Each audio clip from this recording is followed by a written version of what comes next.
Olá, meu nome é Luciano. Falaremos então sobre normas básicas de segurança laboratório de química, parte B, e o tema dessa aula será a abordagem dos seguintes assuntos: manuseio de produtos químicos, primeiros socorros e prevenção e combate de incêndios. Manipulação de produtos químicos. Os reagentes encontram-se normalmente em 2 graus de pureza, no momento que eu posso fazer a identificação dos frascos. pH, que é o pró-análise, que apresenta elevado grau de pureza. Nesse caso, são reagentes utilizados principalmente para a área de pesquisa ou análises que requerem uma precisão muito grande nos resultados, uma exatidão, e que devem ser isentos de qualquer impureza. E 2, comercial, contém impurezas utilizadas em trabalhos de rotina. Nesses 2 casos, é importante que na embalagem do produto venha identificado o teor de pureza que esse produto apresenta com as especificações e também quais produtos que aparecem na composição nesta especificação em relação aos seus percentuais. Cuidados com as embalagens e armazenamento. Conforme observado no slide 3, normalmente os frascos eles apresentam uma cor âmbar. Os reagentes normalmente devem ser armazenados em vidro, geralmente escuros, para evitar a ação da luz, ou brancos quando os reagentes não são fotossensíveis. Nesse caso, existe uma tendência natural hoje de substituir a embalagem de vidro pela embalagem de plástico ou teflon em função do custo e também com relação ao transporte e manuseio. Por via de regra, normalmente as embalagens para reagentes no estado sólido são de plásticos e os líquidos normalmente são armazenados em embalagens de vidro. No momento que no laboratório seja necessário preparar uma solução, vamos supor que você tem um frasco com ácido clorídrico concentrado, necessita fazer uma diluição de forma a preparar uma solução 0,1 molar de ácido clorídrico. Então, o mais recomendado é você utilizar um frasco de cor âmbar, fazer a identificação da etiqueta com a data da preparação, a pessoa ou usuário que fez a preparação dessa solução, a concentração, e com isso é possível fazer a identificação no laboratório. As tampas também devem ter alguns cuidados. Elas normalmente têm bordas achatadas, cobrindo a boca dos mesmos para evitar a deposição de poeira, e os reagentes com o decorrer do tempo alteram-se devido ao vapor da água próximo do carbono do ar e pelo processo de carbonatação. Desta forma, é importante sempre, quando fizer o uso de reagentes, seja ele na fase líquida ou na fase sólida, ao abrir o frasco, utilizar o produto, fazer a pesagem e, imediatamente ao término do procedimento, realizar o lacre da embalagem para evitar o menor tempo possível de exposição com oxigênio do ar, umidade ou mesmo os contaminantes presentes no ar. Com relação ao manuseio dos frascos, deve-se tomar muito cuidado em relação ao transporte. Conforme observado na figura, temos no primeiro caso o usuário do laboratório segurando com a parte inferior do frasco, com a palma da mão, e com a outra mão segurando o frasco, pressionando de forma a mantê-la mais fixa. O procedimento da esquerda, onde o usuário está segurando no topo do frasco, praticamente na tampa, é um procedimento incorreto, que pode provocar um acidente grave. Então, devemos ter muito cuidado com a tampa mal rosqueada não pegar os frascos com a mão molhada, que pode vir a provocar um escorregamento e esse frasco cair e provocar um sério dano no laboratório. Apoiar o frasco com a palma de uma das mãos.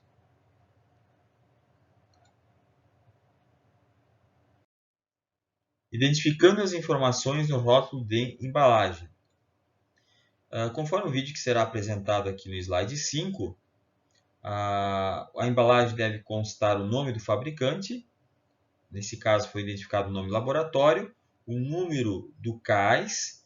O cais constitui uma fonte universal utilizado para fornecer um identificador único para as substâncias químicas. Deve constar a fórmula química, o nome do composto químico, no caso hidroxissódio, PA. PA é pró-análise, que indica, portanto, o grau de pureza. Deve apontar o peso molecular da substância química, conforme será apresentado aqui nas linhas coloridas, indicativo do CNPJ, nome do responsável técnico, validade, data de validade, data de fabricação, lote, as especificações com o grau de pureza do hidroxissódio, presença de outras substâncias químicas na composição e o símbolo de risco. No caso específico do hidroxissódio, temos apenas um símbolo de risco, que é corrosivo, mas algumas substâncias químicas podem constar na sua fórmula química uma ou mais informações. Slide 6 apresenta então a rotulagem e símbolos de risco. Esta informação consta em embalagens de produtos químicos, com relação à segurança e também aos riscos que esse produto químico pode fornecer com relação ao seu manuseio. Inicialmente, temos então o símbolo do E explosivo, que é a classificação utilizada para indicar substâncias que podem explodir sob determinadas condições. Precaução, evitar atrito, choque, fricção, formação de faísca e ação de calor. Temos também a placa indicando a substância oxidante, nesse caso atribuída para substâncias comburentes que podem inflamar substâncias combustíveis ou acelerar a propagação de incêndio. A precaução nesse sentido deve-se evitar qualquer contato com substâncias combustíveis, perigo de incêndio, e ainda o incêndio pode ser favorecido, dificultando a sua extinção. Altamente inflamável. Nesta placa é um indicativo de líquidos com um ponto de inflamabilidade inferior a 0 grau e o ponto máximo de ebulição de 35 graus. Gases de misturas gasosas que estão presentes em forma líquida, que com o ar e a pressão parcial podem também tornar-se inflamáveis.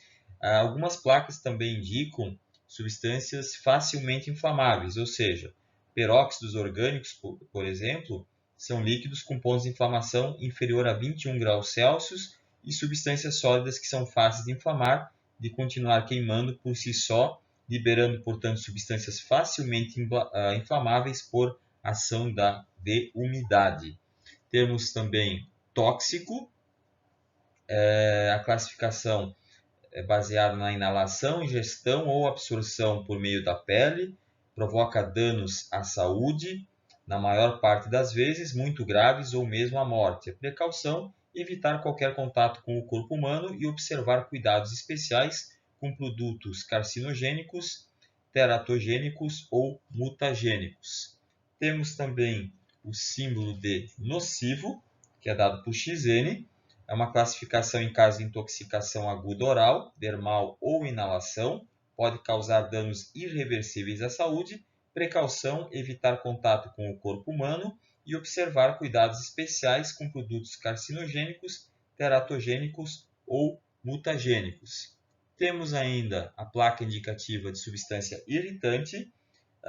Essa placa aponta então substâncias que podem desenvolver uma ação irritante sobre a pele os olhos e as vias respiratórias. Precaução, não inalar os vapores e evitar o contato com a pele e os olhos.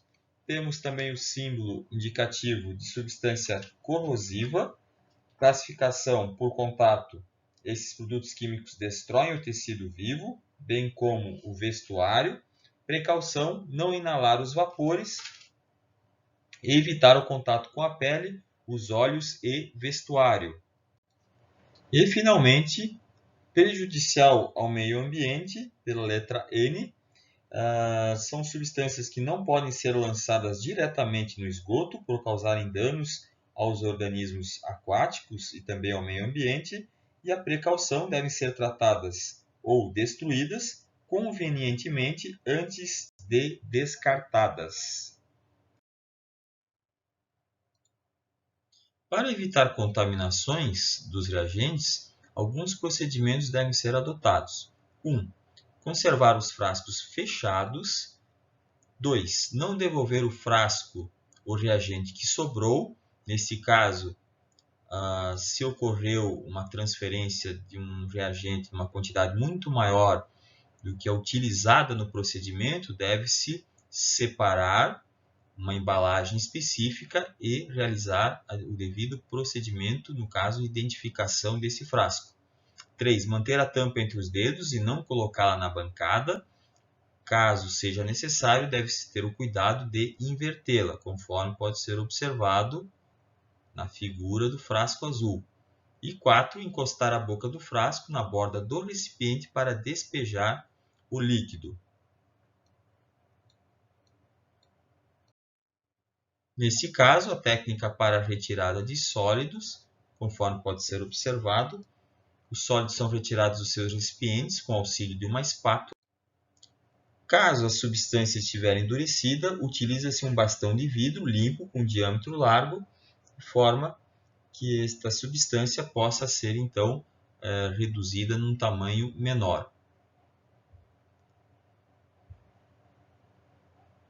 E na ausência de uma espátula, deve-se colocar um vidro de relógio sobre a bancada e com uma das mãos pegar a embalagem e inclinar girando. Nesse caso, a substância sólida vai ser transferida para o vidro de relógio na quantidade desejada, de acordo com a necessidade do procedimento. Técnica para a retirada de líquidos.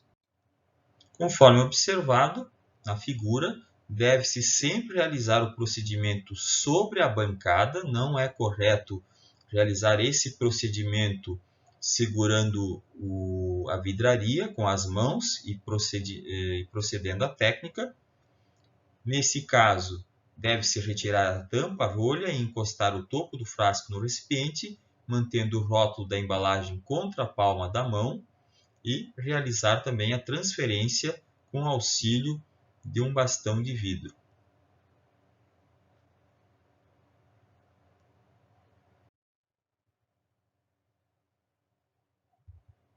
Caso haja precipitação e esse não possa ser removido para outro lugar, encoste um bastão de vidro na boca do frasco que contém o líquido. Após inclinando o frasco para derramar o líquido, esse escorra pelo bastão. E quando for apenas líquido e não concentrado, e que esteja em frasco de boca larga, basta apenas inclinar o frasco.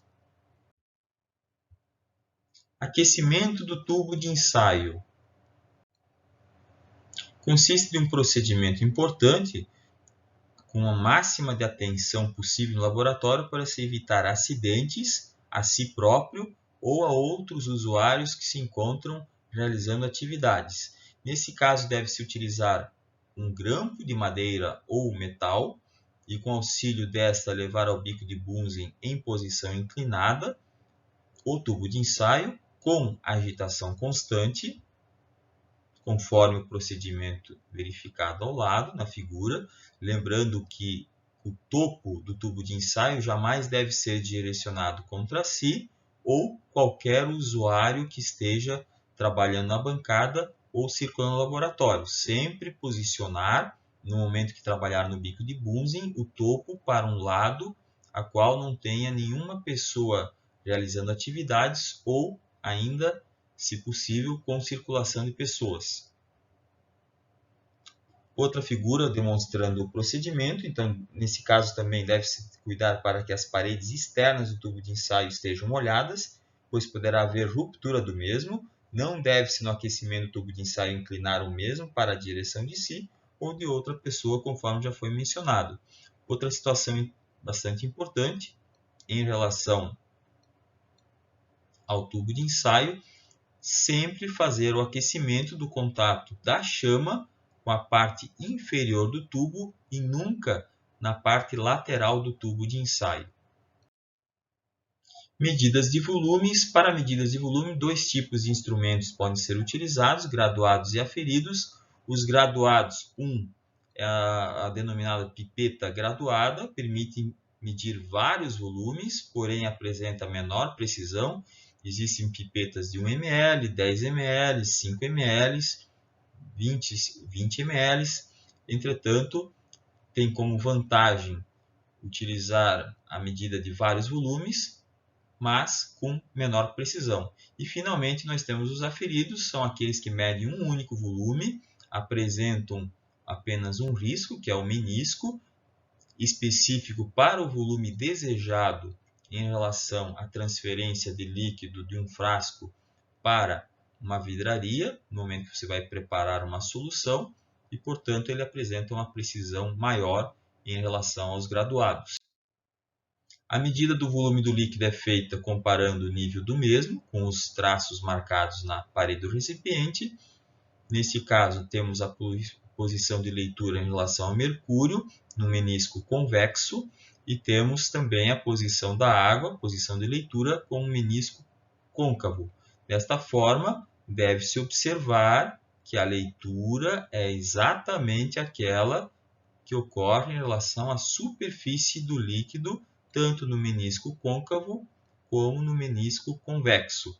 A leitura do nível para líquidos transparentes deve ser feita na parte superior do menisco, estando a linha de visão do operador perpendicular à escala graduada para evitar o erro de paralaxe, ou seja, esse erro se dá em função de uma posição inadequada do operador em relação ao menisco ou côncavo ou convexo do líquido que se encontra dentro do tubo de ensaio. Não se deve segurar frascos para transferências de líquidos, acidentes podem acontecer. Então, nesse caso, a figura ao lado indica um procedimento incorreto de transferência. Uma forma correta de transferência de líquidos para frascos se dá com os tubos de ensaio inseridos dentro dessas estantes e procedendo à leitura conforme apresentado na figura, jamais ficar segurando o tubo de ensaio, pois pode acontecer um acidente desde do líquido, um ácido, uma base, escorrer pelo tubo de ensaio, provocar uma queimadura ou mesmo um procedimento incorreto que possa provocar a quebra dessa vidraria e, da mesma forma, teremos então um ferimento provocado na superfície da pele. A medida do volume do líquido é feita comparando o nível do mesmo com os traços marcados na parede do recipiente. Conforme observado, o operador deve estar no mesmo nível do líquido que se encontra no interior da vidraria, conforme foi observado em relação ao menisco. Pipetas e uso de pipetador. A pipetação de um líquido ou de uma solução deverá ser metódica e cuidadosa, exige bastante cuidado e também paciência no procedimento. Levar a pipeta com a mão até próximo do fundo do recipiente que contém líquido ou solução, tomando cuidado de não bater a parte inferior da pipeta no fundo do mesmo. Conforme pode ser observado, temos o procedimento a retirada do ar na pera. Então, apresenta a letra A, nesse caso, com o indicador com o polegar, você aplica uma pressão para a retirada do ar, conforme demonstrado na figura. 2. Introduzir a ponta da pipeta na pera de sucção. 3. A sucção do líquido S na posição vertical, sem tocar o fundo da vidraria, para evitar arraste contaminantes. 4. Transferir o líquido E de liminar na posição vertical ou com o menor ângulo possível, sem tocar no fundo da vidraria. Apertar o bulbo lateral para retirar a gota residual, caso sobrar no interior da pipeta, na ponta dela. Então aqui é possível observar a letra E, a letra S e a letra A. E finalmente apertar a válvula A para manter o bulbo cheio e com isso aumentar a vida útil. Deve-se evitar permanecer com o bulbo pressionado, que isso pode acabar ressecando a própria pera e também danificando com o decorrer do tempo, diminuindo, portanto, a vida útil. As peras de sucção são usadas em procedimentos laboratoriais para evitar que o usuário tenha contato direto com os líquidos manuseados. A pera de sucção é um instrumento que serve justamente para proteger as pessoas durante o manuseio de líquidos perigosos e, após o uso, retirar a pipeta e a mantenha cheia de ar, guardando em local protegido. Pipetador. O pipetador manual apresenta diversas capacidades, 0,5, 2, 10 e 25 ml, identificados por diversas cores, amarelo, azul, verde e vermelho, respectivamente. O procedimento consiste basicamente em encaixar o pipetador, que é chamado de pipump, em uma pipeta, e depois introduzir a ponta da pipeta em contato com o reagente, conforme pode ser observado na figura ao lado. Com o polegar, girar a roldana para succionar o reagente até o volume necessário, proceder ao escoamento do líquido no local desejável, apertando no dispositivo situado abaixo da roldana. E apertar o pistão até que ele volte à posição inicial da última gota, conforme apresentado na figura ao lado. Cuidados especiais. Sempre que necessário diluir um ácido concentrado, devemos adicionar lentamente, sob agitação, o ácido sobre a água, nunca o contrário. Então, conforme observado na figura abaixo, temos o ácido sendo adicionado na água, procedimento correto. Caso acontecer o procedimento inverso, com a adição de água ao ácido, pode ocorrer liberação de calor, já que é um processo exotérmico, e com isso ocorrer uma liberação de vapor ou mesmo uma explosão, podendo provocar um acidente grave no laboratório. Com relação aos cuidados especiais, temos o uso da capela de exaustão para experiências com a liberação de gases ou vapores. Nunca proceder à transferência de uma vidraria com reagente ou uma solução que esteja emitindo gases ou vapores, pois isto pode contaminar o ambiente do laboratório, levando à aspiração desses gases pelos diversos usuários. Desta forma, o procedimento correto é a utilização de uma capela. Lembrem-se que a capela ou o usuário deve sempre ficar de frente a ela, jamais colocar a cabeça dentro da capela para visualizar uma reação química ou observar o que existe dentro do frasco. E com isso, esse sistema de exaustão da capela, caso esteja trabalhando com um frasco que esteja liberando gases ou uma reação química, como por exemplo a reação do ácido nítrico com o cobre metálico, que libera óxidos de nitrogênio, esses gases serão succionados pelos sistemas de exaustão da capela e serão liberados então para fora do laboratório. Conforme observado aqui na figura, é importante destacar que esses frascos devem ficar afastados da entrada do sistema de exaustão da capela, do vidro, justamente para evitar que esses gases gerados possam, nesse caso, serem transferidos do interior da capela para o laboratório. Os primeiros socorros. Qualquer acidente deve ser comunicado ao professor ou responsável. Então, ingestão de substância química, não provocar vômito quando tratar-se de ingestão de ácidos ou bases. Deve-se, no primeiro caso, ingestão de ácidos, ministrar leite de magnésia e água para beber. No caso de ingestão de bases, ministrar cerca de 30 ml de vinagre diluídos em 250 ml de água, seguido por suco de laranja ou de limão. Da mesma forma, ainda com relação às bases, pode-se beber ou utilizar soluções de ácido acético de 1:100 ou vinagre 1:10. Em relação aos ácidos, deve-se ter o cuidado para não tomar bicarbonato de sódio ou carbonato de cálcio. Esses produtos são contraindicados porque produzem distensão e facilitam a sua perfuração no organismo. Ainda temos os sais de chumbo, que devem ter o cuidado de lavar com água em abundância e, após beber grande quantidade de água, em seguida, consumir 2 colheres de sulfato de magnésio, que também é conhecido como sal de Epsom.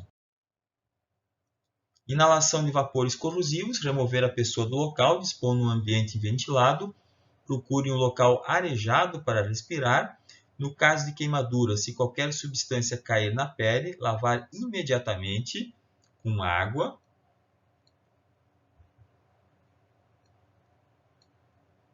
E queimaduras com ácidos, lavar com água em abundância e lavar com bicarbonato de sódio a 5%. Queimaduras com bases, lavar com água em abundância, lavar com vinagre ou ácido bórico a 2%. Queimaduras causadas por álcoois, lavar com água e lavar com ácido acético 1%. Queimaduras causadas por fenóis, lavar com etanol. Quando a região afetada for os olhos, deve-se utilizar o lavador de olhos ou soro fisiológico, conforme pode ser avaliado na figura ao lado, e depois com água boricada ou ácido bórico a 1% para proceder à lavagem e posteriormente procurar um médico. Então as duas figuras aqui demonstram exatamente como deve ser realizado esse procedimento.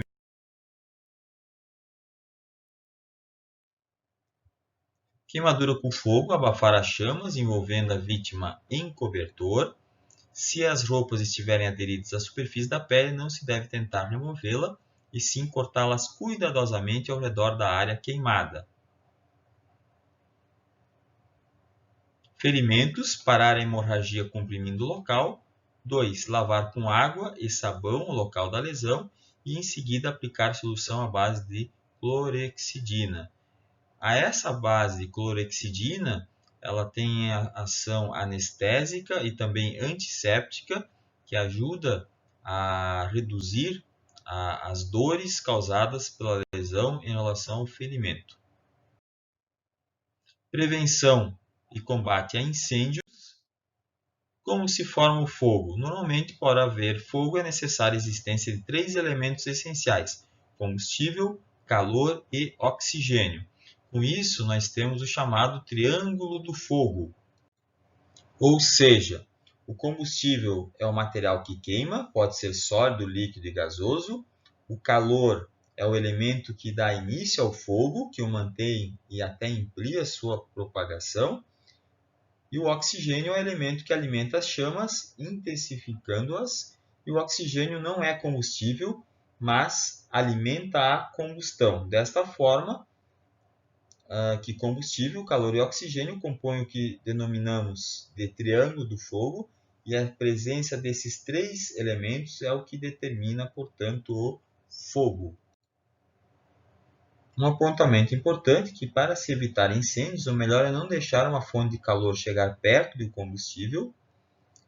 Com relação ao oxigênio, não há muito o que fazer, porque como ele se encontra no ar, sempre está pronto para fazer um combustível queimar. Para evitar que o fogo continue, podemos impedir a chegada de mais oxigênio, reduzindo, portanto, a chance de um incêndio com uma menor quantidade de oxigênio disponível.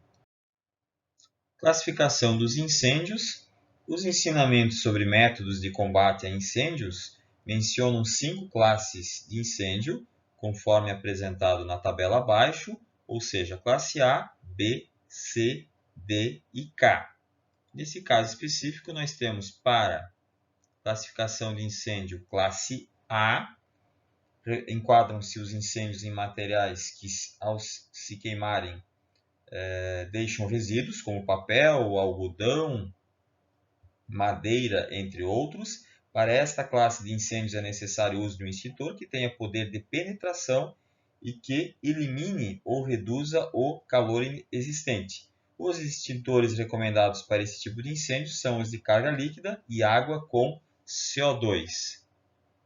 Temos ainda os extintores classe B, que são classificados os materiais que, ao se queimarem, não deixam resíduos, como acontece, por exemplo, com líquidos inflamáveis em geral, tintas, óleos e graxas.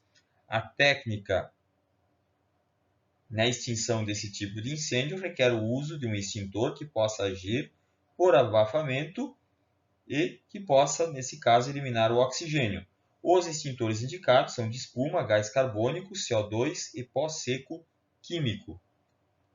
Os extintores de classe C envolvem os incêndios em equipamentos elétricos ligados e que apresentam um tipo de extintor que não seja condutor de eletricidade, sendo recomendado, portanto, os extintores de gás carbônico ou pó seco.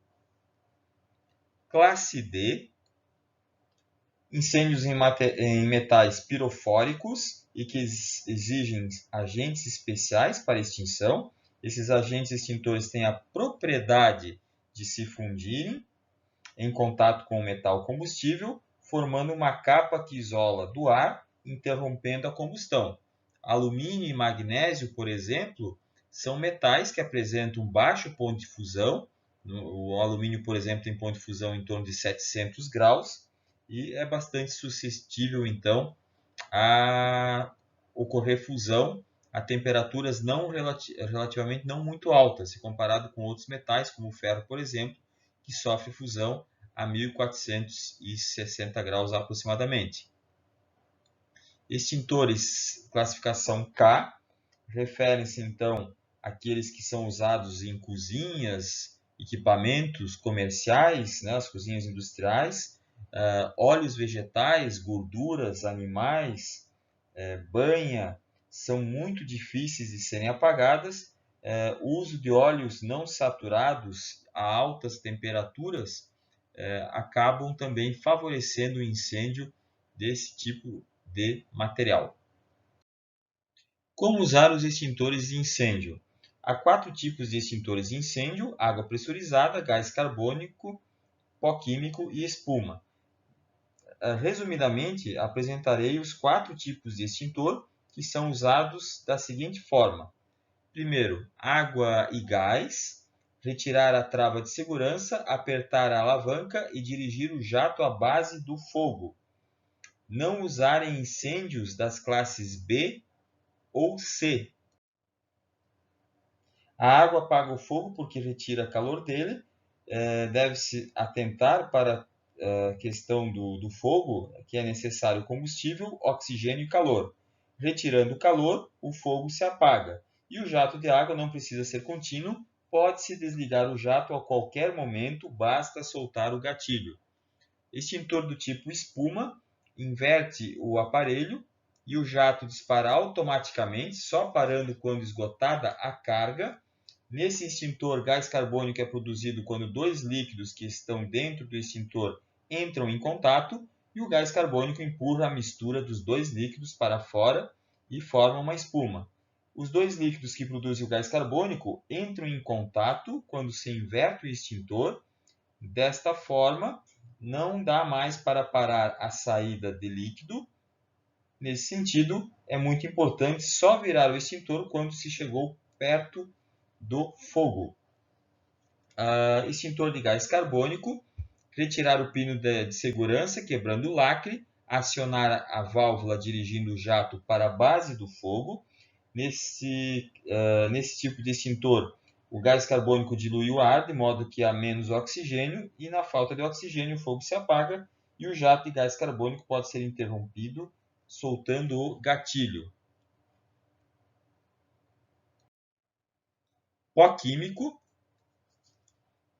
Nesse caso, abra a ampola do gás e aperte o gatilho, dirigindo a nuvem do pó para a base do fogo. Pode ser utilizado em qualquer classe de incêndio.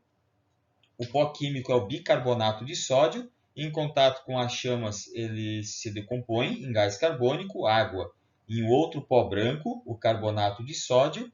E o gás carbônico se mistura com ar e, portanto, diminui a quantidade de oxigênio.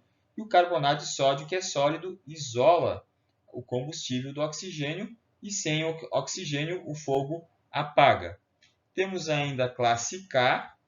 A classe K refere-se ao agente extintor saponificante, que é utilizado principalmente em restaurantes industriais. Basicamente é composto por uma base alcalina, que quando esse componente entra em contato com algum nível de gordura saturada, aliado a altos níveis de temperatura, imediatamente é causada uma reação chamada de saponificação. É exatamente nesse processo que é formada uma espuma capaz de extinguir e conter a combustão. Recomendações do uso de extintores. Os extintores de incêndio são aparelhos portáteis que servem para combater os princípios de incêndio. De suma importância considerar algumas recomendações importantes. 1. Aprenda a usar extintores de incêndio. 2. Conheça os locais onde estão instalados os extintores e outros equipamentos de proteção contra fogo. 3. Não retire lacres, etiquetas ou selos colocados no corpo dos extintores. 4. Não mexa nos extintores de incêndio e hidrantes, a menos que seja necessária a sua utilização ou revisão periódica. Importante também lembrar que é necessário observar as normas de segurança ao manipular produtos inflamáveis ou explosivos e também manter os materiais inflamáveis em locais à prova de fogo. E, em caso de incêndio, sempre manter a calma e telefonar para o corpo de bombeiros. Finalmente, então, concluindo a aula 2, parte B, sobre manuseio de produtos químicos, primeiros socorros e extintores de incêndio. Agradeço a presença de vocês no canal e convido, portanto, para a próxima aula, que será a aula 3, no canal Laboratório Química Experimental. Falaremos sobre boas práticas laboratoriais, classificação de riscos e 5S. Meu muito obrigado, gratidão pela sua presença no canal e aguardo vocês nas próximas aulas.